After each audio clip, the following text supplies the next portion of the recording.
안녕하세요. 머니인사이드 진행의 김재원입니다. 최근 미국과 이란 간의 갈등, 그리고 러시아의 탈달러 움직임, 여기에 중국의 위안화 국제화까지 얼핏 보면 다 다른 이야기인 것 같지만 하나의 질문으로 연결될 수 있을 것 같습니다.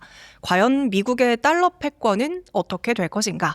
이 부분에 대한 답변 오늘 오태민 교수님께 여쭤보도록 하겠습니다. 교수님 안녕하세요. 안녕하세요. 반갑습니다. 소개 간단하게 부탁드릴게요. 네, 안녕하세요. 저는 오태민이고요. 2014년도에 비트코인을 발견하고 그 이후로 12년 동안 비트코인 관련해서 책 쓰고 강연하고 대학에서 학생들 가르치고 있습니다. 미국과 이란의 종전 협상에 대한 기대감이 좀 나오고 있는 것 같아요. 네. 근데 보통 우리가 이제 전쟁 이렇게 하면은 국방이랑 연결이 되기 때문에 미국은 역시 강하구나 이렇게 생각할 수 있거든요.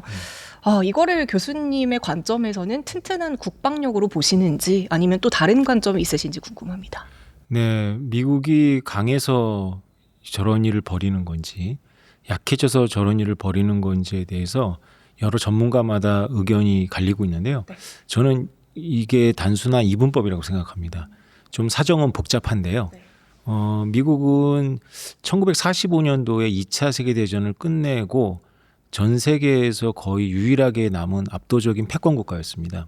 그래서 미국이 여러 가지 국제 질서를 지탱해 왔는데 그 관성으로 유지되던 것들이 많이 무너졌어요. 2020년대 들어서 달러를 중심으로 한 금융 질서와 그리고 항행의 자유를 중심으로 하면 자유무역, 그리고 이제 우리도 관련이 있는데 핵 확산 금지 조약이 많이 훼손이 되고 있습니다. 특히 이란은 호르무즈를 막을 수도 있고 또 위안화로 결제를 하고 있기도 하고 핵 확산 금지 조약에 대해서 도전을 하고 있는데 미국이 협상력을 가지고는 이걸 해결하지 못했죠.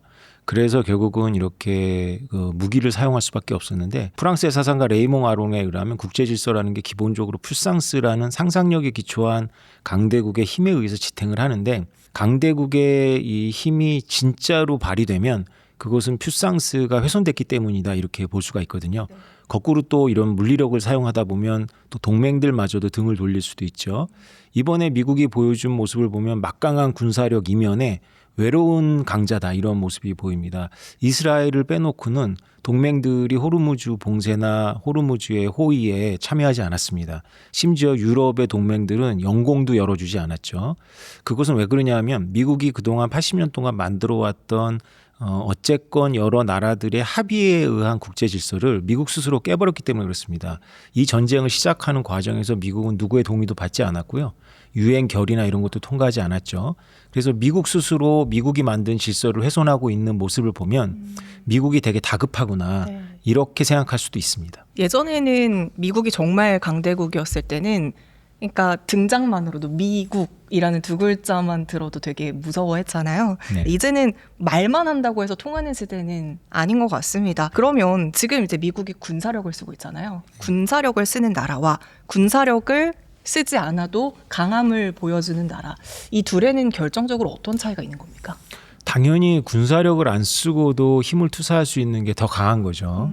우리가 소프트 파워라고도 부르는데요. 미국 그러면 이제 헐리우드, 그 다음에 메이저리그라든가 NBA 농구 같은 마이클 조단, 뭐 이런 슈퍼스타들, 그리고 무엇보다도 강력한 경제와 기술, 그 다음에 군사력까지, 네. 전 세계가 그야말로 미국이 되고 싶고 미국을 닮고 싶고 그랬던 적이 있었습니다. 그건 뭐 지금도 어느 정도는 마찬가지지만 미국이 지금 압도적이진 않아요. 예를 들면 AI라든가 로봇이나 반도체에서는 중국의 추격이 너무나 무섭고 한국을 비롯한 다른 나라들도 각 분야에서 또 두각을 나타내고 있기 때문에 미국이 말 한 번 한다 그래가지고 전 세계가 일사불란하게 따르거나 그러진 않습니다. 그래서 미국 입장에서는 지금 국제 질서를 재편할 수밖에 없는 상황에 몰린 거죠.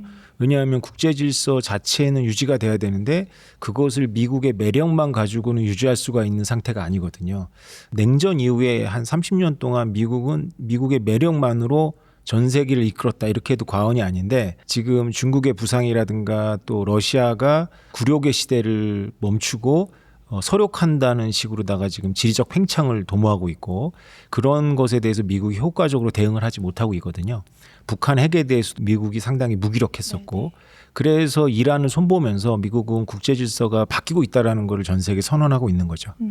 이게 미국이라는 나라가 강함에 도와줬던 게 또 달러라는 어마어마한 신뢰의 아이콘이 있잖아요. 네. 그러니까 결국에는 달러, 돈도 신뢰의 산물인데 달러 패권도 군사력이 아니라 지금 신뢰에서 기반이 됐지만 지금 이 신뢰가 무너지고 있다 이렇게 봐야 되는 거잖아요. 네. 그럼 결정적으로 이 달러가 신뢰가 무너지고 미국이 흔들리고 있는 그 계기가 있다면 어떤 게 있을까요? 사실 미국이 1945년도 이후에 전 세계를 거의 이제 운영하는 유일한 강대국으로서 80년 체제가 늘 흔들렸습니다. 네.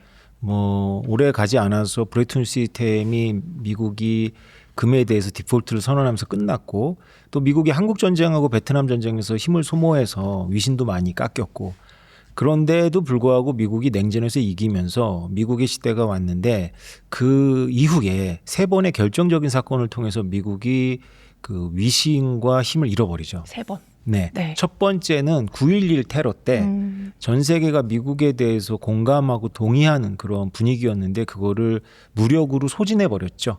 그러니까 아들 부시 대통령 때 아프가니스탄하고 이라크에서 두 개의 전쟁을 하다가 포로들을 학대하고 뭐 이런 모습을 보여요. 그래서 자유와 민주주의의 수호자로서의 미군의 이미지가 완전히 땅에 떨어지는 네, 그런 네. 계기가 됐고, 또 전쟁에서도 패배합니다. 20년이 지나서 사실 무기를 다 내려놓고 도망을 나왔으니까 누가 봐도 전쟁을 진 거죠.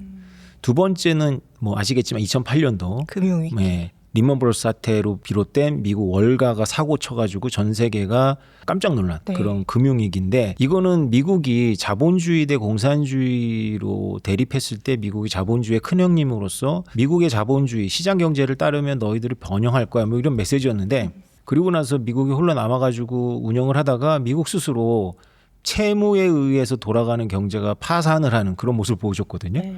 그래서 미국 경제가 과연 전 세계가 따를 만한 그런 것인지 이념적인 위기가 온 거죠. 그때만 해도 이제 미국은 절대 망하지 않을 거다 이런 의식이 강해잖아요.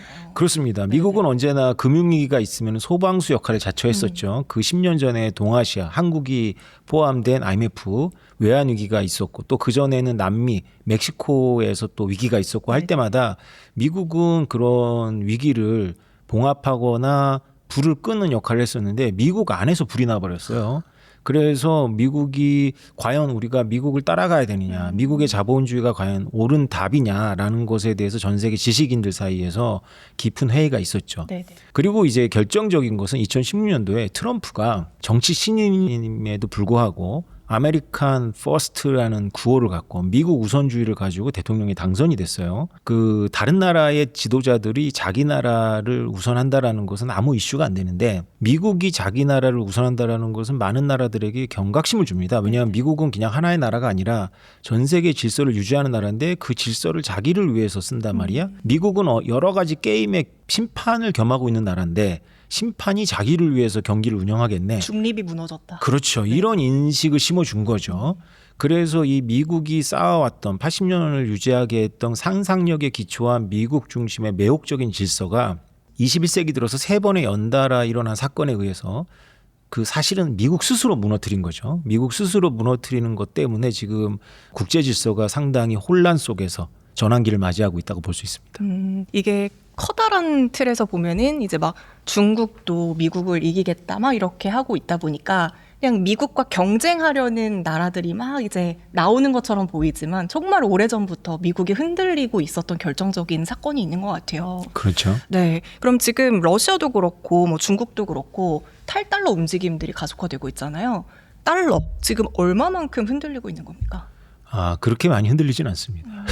왜냐하면 아직 대안이 없어요. 네네. 그러니까 유일한 대안이 위안화가 아니고 금인데, 실제로 많은 나라들이 미국의 국채 대신에 금을 사 모으고 있어서 미국의 국채가 안 팔리고 있는 거는 사실입니다. 예전처럼. 그러나 결제 수단으로서 달러 위상은 확고부동하고요. 네. 러시아라든가 중국과 인도가 대안망, 달러를 사용하면 다 좋은데 이제 규제를 당할 수 있으니까 결제망을 만들었지만, 이것은 이제 이런 표현이 있어요. 비 오는 날을 위한 어떤 우산 같은 거죠. 지금 당장 여러 나라들이 사용하진 않습니다. 그러면 어떤 위기가 오면 또 사용할 수가 있겠죠. 그래서 이 달러 위상은 결제나 금융 수단으로서의 위상은 아직 굳건한데 미국 국채의 인기는 시들고 있다. 네. 그 자리를 금이 차지하고 있다. 네. 이 정도로 이제 정리할 수 있을 것 같습니다. 하긴 지금 뭐 환율이라든지 이런 건 보면은 여전히 달러는 좀 강한 상황이니까요. 그럼요. 막상 또 위기가 오면 달러부터 이제 찾습니다. 맞아요. 교수님께서는 또 지금 저희가 중국, 러시아 얘기도 했지만 인도도 약간 중요하게 보시는 것 같아요. 인도는 또 어떻게 지금 이런 상황들을 대처해 나가고 있나요? 네, 인도가 가장 흥미로운 사례입니다. 네네. 인도는 지도를 펴놓고 봐야 되는데요. 지구본을 보는 걸 제가 추천드립니다. 인도양이라는 거대한 바다가 있는데 전 세계 물동량의 20-30%, 특히 에너지의 20-30%가 인도양을 지납니다. 인도를 중심으로 해가지고 서쪽에는 지금 문제가 되는 호르무즈 해협이 있고요. 네. 동쪽에는 말레카 해협이 있습니다. 그런데 그 사이에 그 넓은 인도양에서 힘을 투사할 수 있는 강한 나라는 인도밖에 없어요. 그래서 미국도 중국도 러시아도 인도양을 사용하는 한 인도랑 잘 지내야 됩니다. 인도가 이걸 너무 잘 알고 있고요. 이 길목에 또 패권자네요. 그렇죠. 그래서 네. 미국도 인도를 함부로 대하지 않아요. 그래서 인도는 그 러시아가 우크라이나를 침공했을 때 서방이 전부 러시아의 석유나 이런 거에 대해서 제재를 하지 않았습니까? 인도는 그냥 뻔뻔하게 삽니다. 그러면서 미국 국무장관이 한 소리 했더니 인도 외무장관이 국무장관 면전에서 이건 우리의 자유죠. 뭐 이런 식으로 이제 대범하게 얘기를 했고 네네. 인도가 깔고 있는 탈달러 망이 의외로 많이 씁니다. 인도도 많이 사용하고.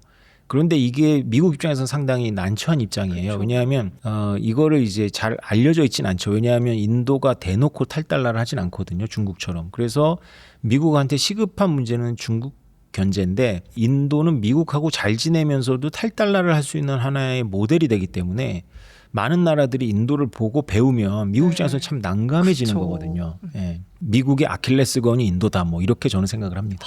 지금 각국의 나라들이 어느 쪽 진영인가 뭔가 이제 딱 편을 들어야 되는데 네. 인도만큼은 정말 눈치를 안 보네요. 그렇죠. 인도가 누리고 있는 거를 지정학적 자율성이라고 합니다. 와. 그러니까 지정학에서 그런 자율성을 누리는 나라가 전 세계에 두 나라가 있는데요. 한 나라가 인도고 한 나라가 터키입니다. 터키. 터키는 흑해와 지중해를 연결하는 데 있기 때문에 네. 흑해에서 작전을 하려면 미국도 터키랑 잘 지내야 됩니다. 그래서 터키가 말을 안 듣잖아요. 네. 미국 말을. 그럼에도 불구하고 이렇게 미국한테 한 소리도 하면서 또 러시아하고도 이렇게 친하게도 지내고 경쟁도 하고 터키가 러시아 항공기도 박살내고 합니다. 네, 그 러시아도 꼼짝 못해요. 그런 터키가 있고 또 인도도 그렇습니다. 근데 인도는 터키와는 결이 좀 다르죠. 인도는 서방에 대해서 일단 기본적으로 굉장히 순합니다.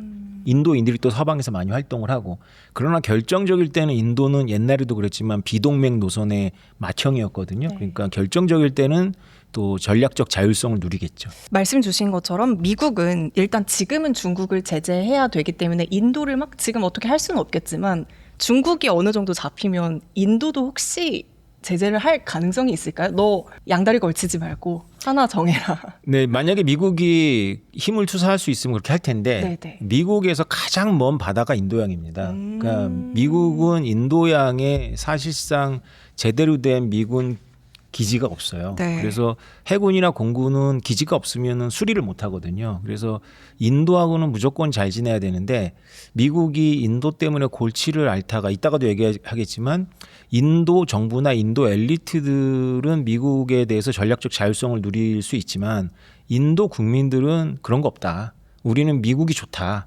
이거를 10분 활용할 생각인 것 같습니다. 인도라는 나라를 좀 주목해서 봐야 될 필요가 있긴 하네요. 자, 그러면 미국이 아직까지는 뭐 달러가 엄청나게 흔들리지는 않지만 그래도 예전만큼은 못해요.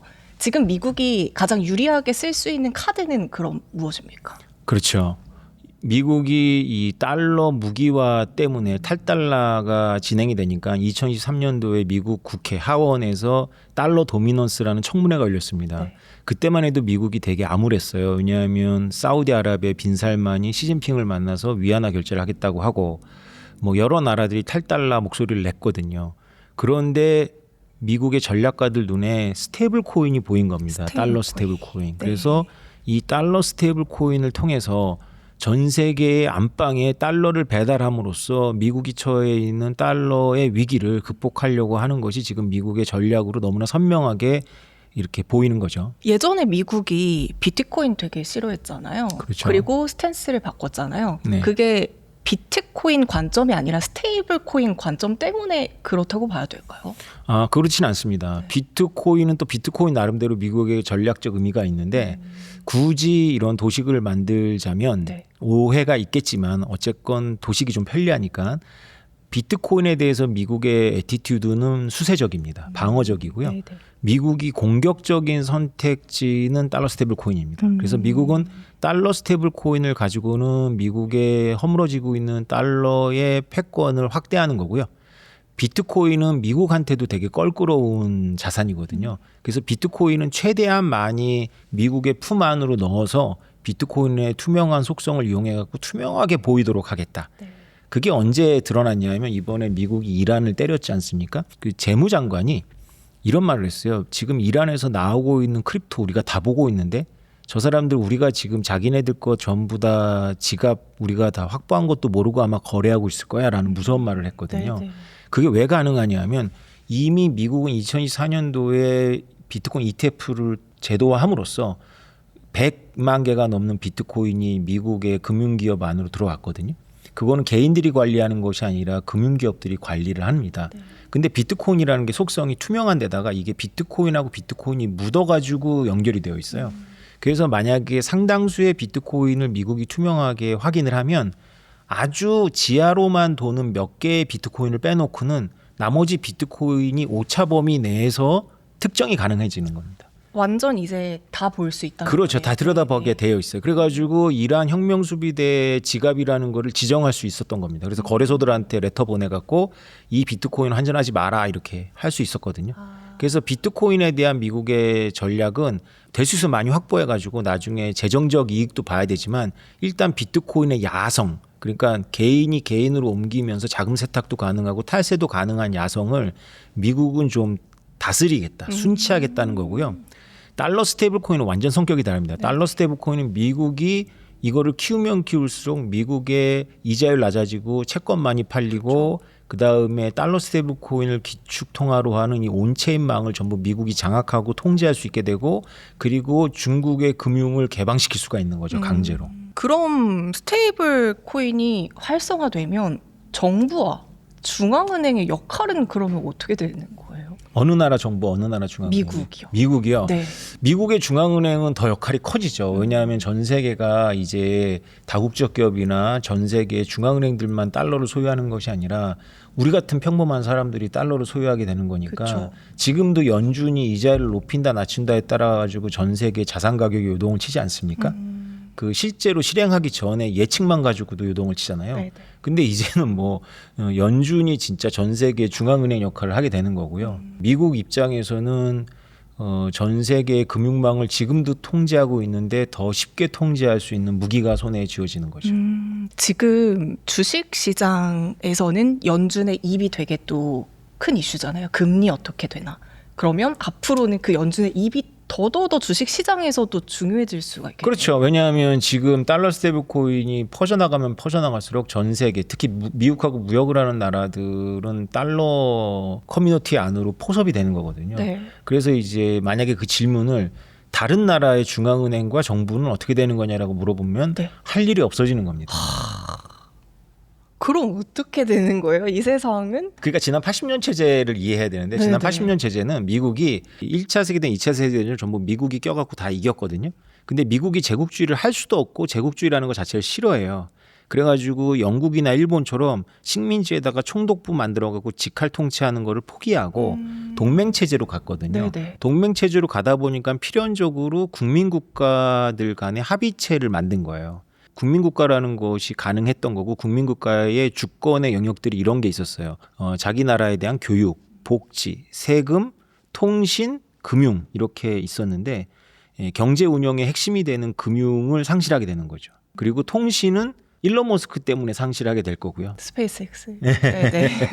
그다음에 언어가 있는데 언어는 AI가 나타나서 로컬 언어의 장벽이 무너지겠죠. 그럼 다시 첫 번째 질문으로 돌아온다면 이게 진짜 미국을 다시 강하게 하는 정말 촘촘한 전략을 지금 쌓아가고 있다 이렇게 이해를 하면 되는 거예요. 그렇죠. 저도 한 2년 전에 이 그림을 이제 윤곽을 어렴풋하게 보면서 정말 미국 트럼프 대통령 뒤에는 천재적인 책략가가 있다. 그냥 나오는 기사들이 아니네요. 네, 다 이제 예. 설계가 되어 있네요. 있다라고 생각했는데 유난히 이 사람과 관련된 사람들이 트럼프 정부에 많이 들어갔어요. 그래서 이 사람은 누구냐면 일론 머스크의 쌈상동이인 피터 틸입니다. 그 피터 틸은 일론 머스크하고 비슷한데 내향적 일론 머스크라고 생각하시면 되고요. 피터 틸과 일론 머스크가 20대 때 페이팔이라는 국경 없는 글로벌 결제망 사업을 시작했거든요, 둘이. 예, 그러다가 이제 헤어져서 각자의 길을 갔는데 팔란티어라는 국방 AI를 만들어 갖고 지금 전 세계에 위력을 떨치고 있는 게 피터 틸이고 일론 머스크는 뭐 우리가 너무나 잘 알고 있고. 근데 일론 머스크만 트럼프랑 일한 게 아니라 피터 틸이 후원했던 JD 벤스가 부통령으로 들어가 있고 데이비드 sak스라든가 뭐 상공부 장관이 이런 사람들이 전부 피터 틸하고 관련이 있는데 지금 제가 말씀드리는 이 미국의 전략적 윤곽은 천재 작품이라면 누굴 것이냐라고 했을 때 저를 포함해서 많은 사람들이 피터 틸을 주목하고 있는 거죠. 아 정말요? 네. 트럼프가 아니라 오히려 피터 틸. 예, 트럼프는 뭐 뛰어난 연설가고 그다음에 뛰어난 어떤 리더십을 가지고 있다라고 그게 좋은 의미건 나쁜 의미건 카리스마를 갖고 있는 대중 정치인이고 실제 설계를 그렇죠. 하는 건. 이런 미묘한 거를 설계할 만큼 그분이 한가하지는 않았을 거예요. 그리고 아까 저희가 초반에 미국의 국채는 인기가 없는 게 사실이다라고 하셨잖아요. 그러니까 스테이블 코인이 이제 활성화가 되면 어쩔 수 없이 이제 준비금을 국채로 모으게 되잖아요. 그럼 미국 입장에서는 되게 또 좋아지는 거겠네요. 이런 것까지 다 연결지어 볼 수가 있겠네요. 그렇죠. 원래 이제 중국이 미국 국채를 사야 됩니다. 이게 지난 80년 체제의 한 룰이 뭐냐면 미국이 전 세계로부터 물건을 사주면 전 세계는 그렇게 벌어들인 달러로 다시 미국의 국채를 비롯한 자산을 구입해 줘야 되는 거거든요. 그래서 그걸 처음에는 서독이 했고 그다음에 일본이 했습니다. 우리나라도 했는데 우리나라는 뭐 규모가 작으니까.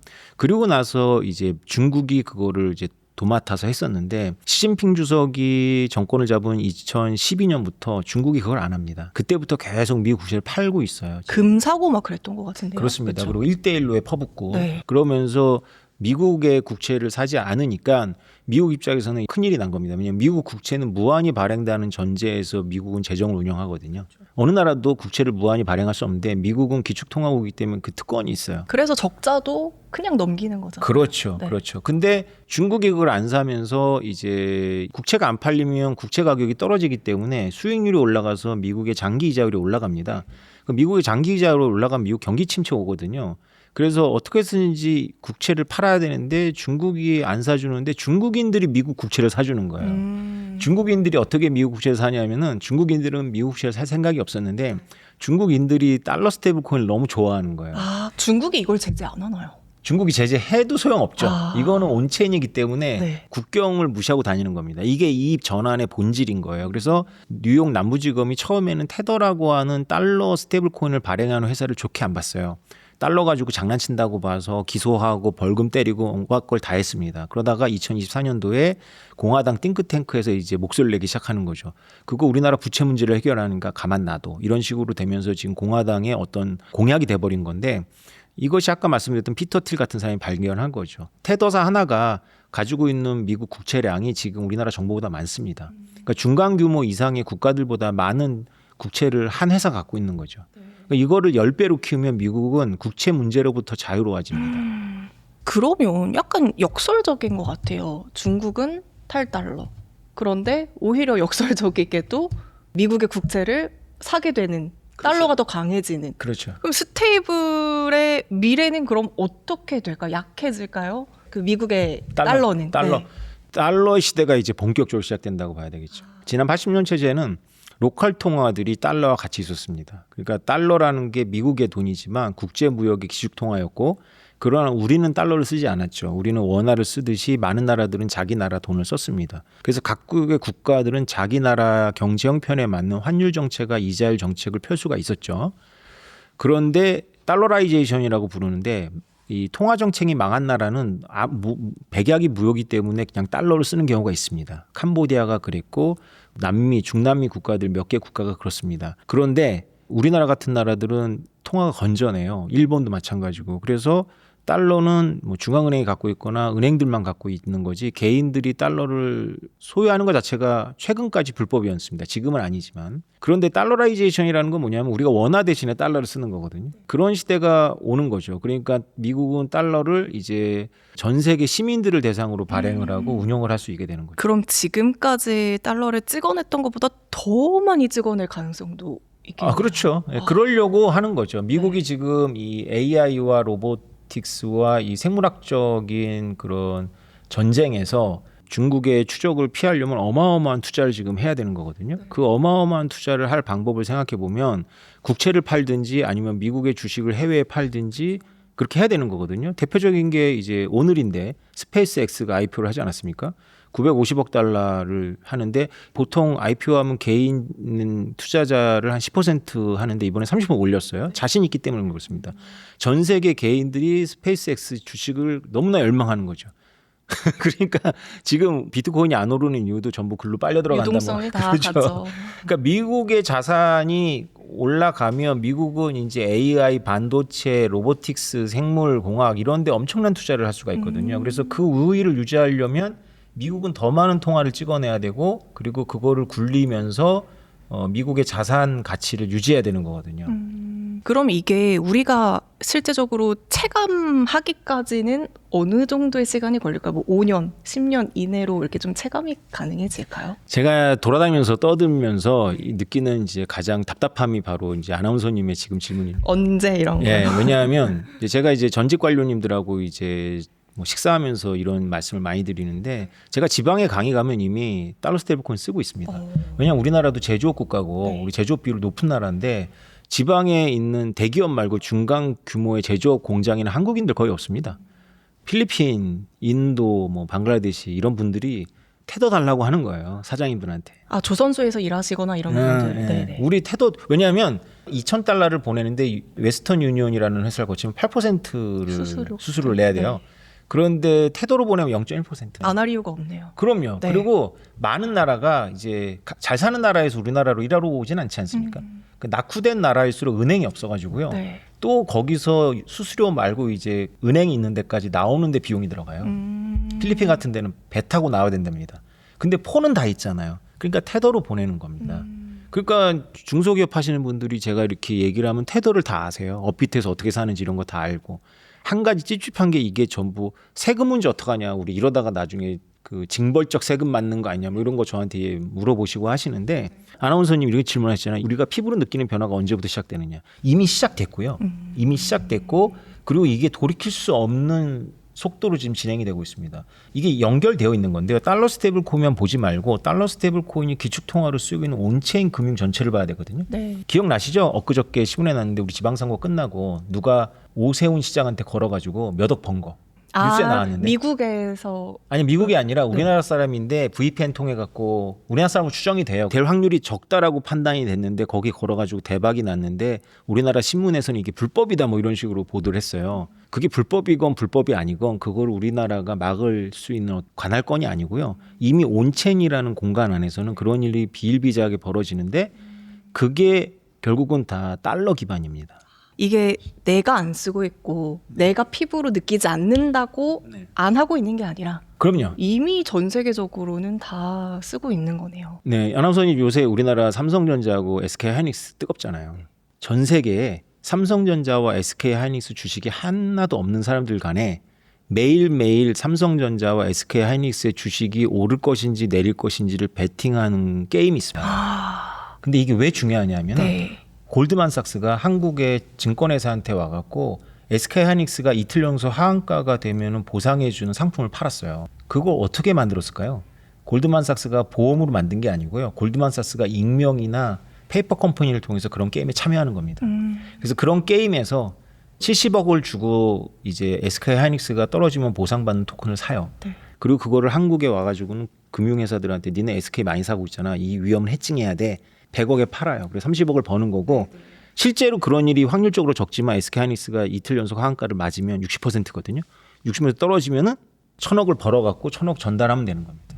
그러니까 이게 무슨 말이냐면 우리나라 금융은 9시에 시작해갖고 3시 반에 닫잖아요.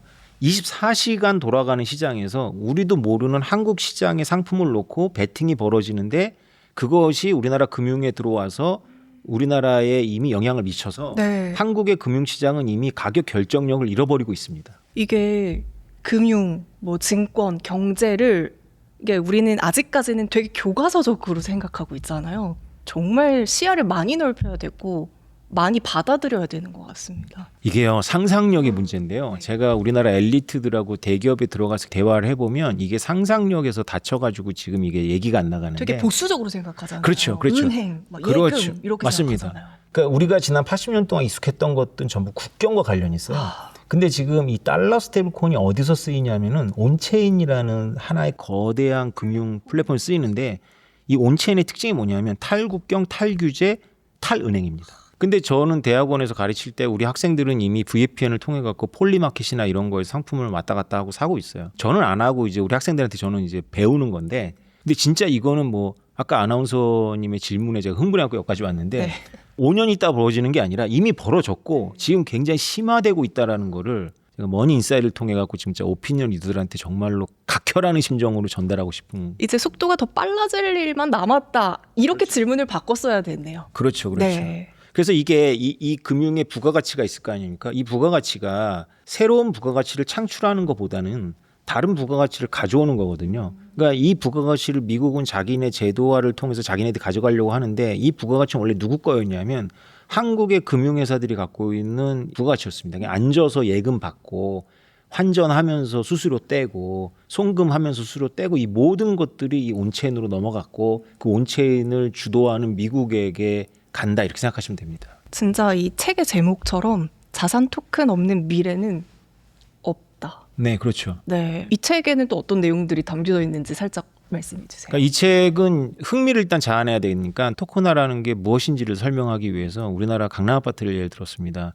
우리나라 강남 아파트가 가격이 혼자 오르니까 그 여러 가지 정치적 문제가 있지 않습니까? 그래가지고 우리나라 강남 아파트가 안 오르게 여러 가지 금융적인 제재를 하면 옆에 송파가 오르고 송파를 누르면 건너편이 오르고 해갖고 결국은 다 거주 이전의 자유를 박탈하고 뭐 이런 식으로 정책을 펴는데 강남 아파트를 토큰화하면 많은 문제 해결된다 이런 이야기도 넣었습니다. 네, 그러니까 네. 강남 아파트를 토큰화하면 누가 사는 거냐면 노르웨이, 스웨덴에서 내 아파트를 일부 토큰으로 보유를 하는 겁니다.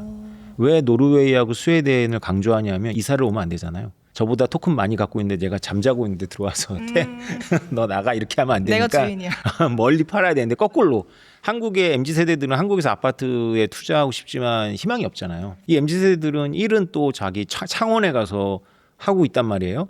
그러면 창원 집을 사야 되느냐? 그게 아니고 창원 집은 그냥 사는 게 아니라 바잉이 아니라 리빙 하시고 사는 아파트는 강남도 좋지만 맨하탄 아파트를 사는 거죠. 네. 그러니까 자산이 토큰화 된다는 건 뭐냐면은 이걸 잘게 잘라가지고 24시간 365일 글로벌 대상으로 유동화를 한다는 거예요. 접근성이 뛰어난다. 그렇죠. 네네. 그렇죠.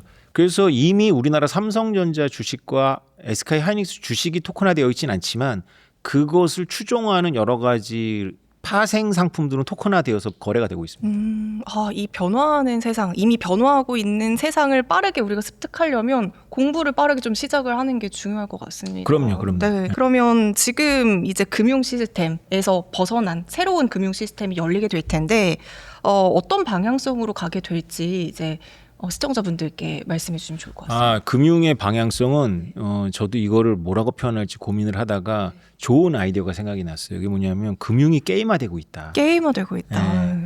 우리나라가 되게 빠른 나라입니다. 우리나라의 장점을 살렸으면 좋겠는데 우리나라는 온라인 게임을 하면서 그거를 쌀먹이라 그래갖고 온라인 게임을 생업으로 만든 첫 번째 나라입니다. 그 대표적인 게 리니지거든요. 그러니까 리니지에서 이렇게 사냥을 해갖고 네. 자신의 스킬을 올린 다음에 본격적인 게임을 해야 되는데 이 사냥하는 게 너무 지겹잖아요. 그래서 이 사냥만 대신하는 사람한테 이제 아이템을 삽니다. 근데 그게 약관상 불법이에요. 그리고 실제로 그렇게 판례가 있습니다. 근데 재밌는 게 뭐냐면 불법이지만 정부가 못 막았어요. 뭐 아이템베이 같은 거래소는 거래소가 아니라 오더북이 있는 데고 거기서 가격을 합의하면 되게 원시적입니다. 게임에 둘이 같이 접속해서 게임 안에서도 으슥한 곳에 갑니다. 그래서 거기서 자기 아이템을 떨어뜨리고 아이템을 줍고 네. 그러죠. 그러면 1000명 중에 1명은 사기치는 사람이 있을 거 아닙니까? 그래서 판례가 많이 쌓였습니다. 이게 아이템 거래는 불법이라는 게 공법인데 사인들 간의 아이템을 거래하기로 하고 돈을 지불했는데 안 했다. 그럼 이거 민법상 사기죄입니다. 그래서 되게 묘한 건데 리니지의 아이템은 사기의 객체가 되는 재산권을 보호를 받았어요.